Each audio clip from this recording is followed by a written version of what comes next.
And in today's video we're going to be seeing if we can take the bang out of a rocket. These, to be precise, they're Epic Fireworks. They're 14 grams net explosive content each. These are the type of rockets that you can get out of the Epic Fireworks Mega Pack or the Super 6 rocket pack that you can get over at Epic Fireworks. Link in the description. But in this video, we're going to be looking at these two specific rockets here that I've chosen. Now, we're going to leave one standard and we're going to basically deconstruct one and try and make it quieter, basically. So we're going to fire the normal one up first, and then we're going to fire the deconstructed and then reconstructed rocket up straight after and see if it's any quieter. So let's take a look at these. So we're going to leave one as standard. So we're going to choose this one here and we're going to put that aside, and this one is the one we're going to try and quieten down here and deconstruct. So it looks like it's rolled over the rocket body and glued to the actual engine here. So what we're going to try and do here is just twist and pull, and there's the burst charge and effects separated from the rocket engine. Now, these rocket engines in general, of course, they have the lift charge in there in the rocket engine to propel this up into the atmosphere. And then at the very end here, there's actually a bit of flash powder. And that's basically to make sure that the burst charge that right there in that bag ignites and that everything goes up in flames, basically. So the rocket engine will burn down, and ultimately when it gets to its final destination, then it will ignite the flash powder, which then will be a knock-on effect and ignite the burst charge and all the effects inside the rocket body. Now, the thing is, you see that spacer there, that cardboard spacer? That's there to make sure that the sparks from the flash powder actually enter the correct point of ignition to ignite the actual burst charge.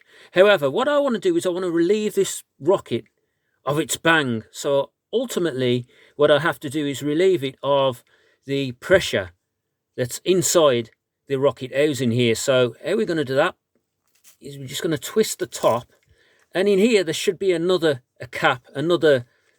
cardboard spacer here that creates pressure inside, hopefully. Yep, so what I'm going to do with that is I'm going to take that out, because that actually creates pressure, which gives off a louder bang, basically. So let me just get a scalpel here, and we're going to fish that out, because that's ultimately going to create some pressure here. We're going to need some pliers for that, guys, because it's quite stuck in there.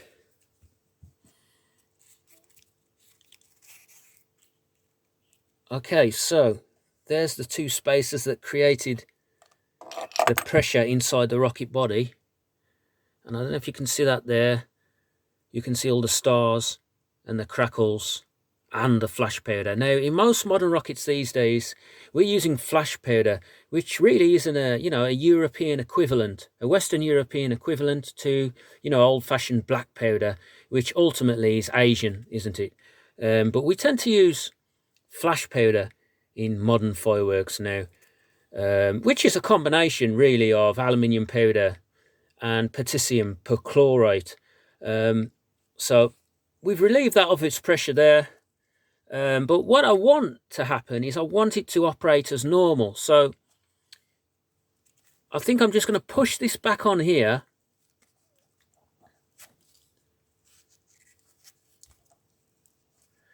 And I'm not sure whether I should re-glue this to here or not. Because in doing so, I could create pressure, which will make a loud bang. I'll definitely be putting the top on because of aerodynamics.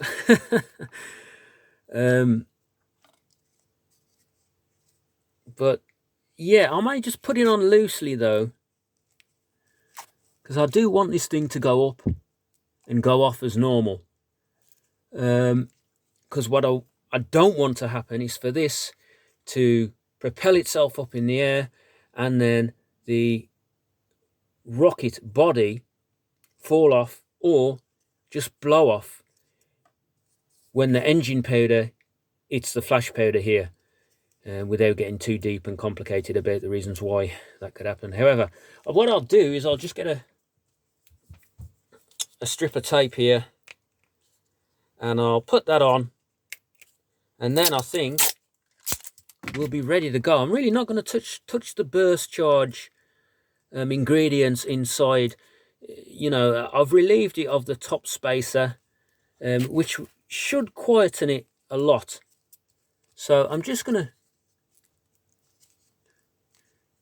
put a strip of tape and hope for the best here, guys, to be honest with you.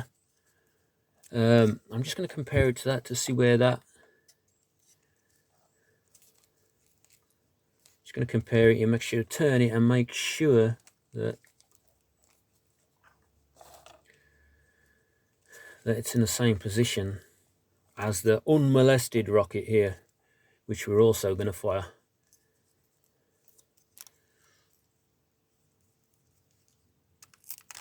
So one strip of tape here, not ideal, I know. I could have spot glued it, but we're bodging it up here today, people. Okay, so I think we're good to go. We've relieved it of the pressure spacers inside. I've loosened the top. There should be a lot less pressure now when all this explosive chemical composition is lit. Now, let's go outside. And we're going to fire the normal one off. And then we're going to fire this one off. So, let's see what happens. Anyway, this is the normal rocket. And we're going to light this one off and see how loud it is. And have a look at the effects. But I know what a lot of people are going to say. Oh, you should have just took the powder out of the rocket. It would be a lot less quiet. But the thing is, I don't want to take the powder out because the powder is going to ignite the effects. So I still want to keep the effects. So this is a normal rocket.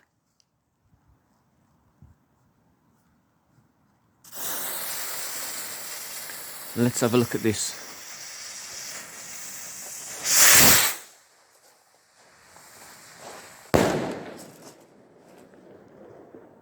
And that's quite nice for a little rocket. Which wasn't bad at all, was it, for a little rocket? Now, this is the one that we've modified.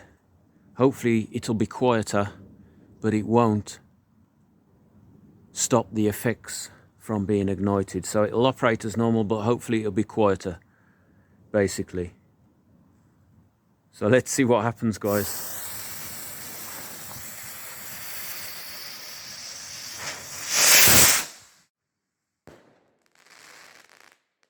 It still went.